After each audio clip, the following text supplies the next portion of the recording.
All right, guys, sorry about that. I accidentally hit stop instead of pause. So this is going to be in a separate video, but it's just going to be a continuation of the last video. We only have a couple of slides left here anyways. So the muscles of the trunk, you need to know the intercostals, the external costals, and the diaphragm. These are all involved in breathing or respiration. So the external costals, external intercostals elevate the ribs during inspiration. So they assist with inspiration. Internal intercostals depress the ribs during forced exhalation. So they're not used all the time, only during forced exhalation. And the diaphragm enlarges the thorax to trigger inspiration. So those are the three kind of functions of those muscles.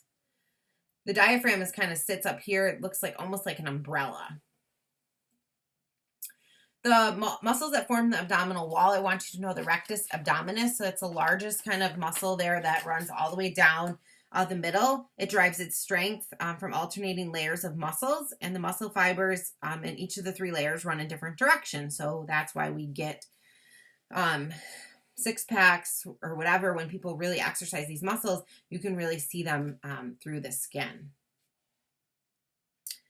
This muscle is almost always affected during pregnancy and surgery. So this is why people might get hernias, which is an outpouching of the intestines that come out through the muscles when they shouldn't be, because these muscles kind of come apart.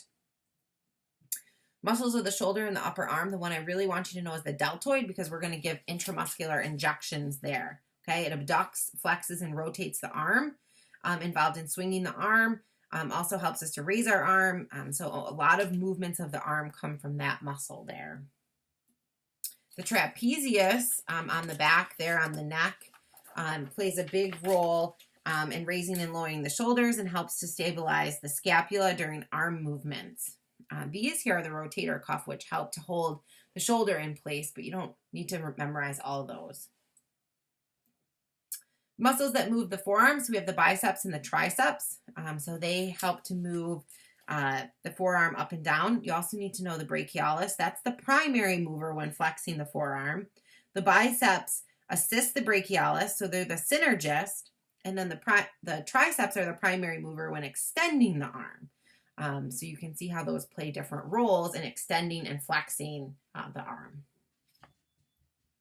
The muscles of the thigh, so this is an anterior view, or the front, okay? So I want you to know the quadriceps femoris. Those are the three that make up that. So we have the rectus femoris, the vastus lateralis, which also is going to be involved in intramuscular injections, and the vastus medialis. Those are all known as the quadriceps.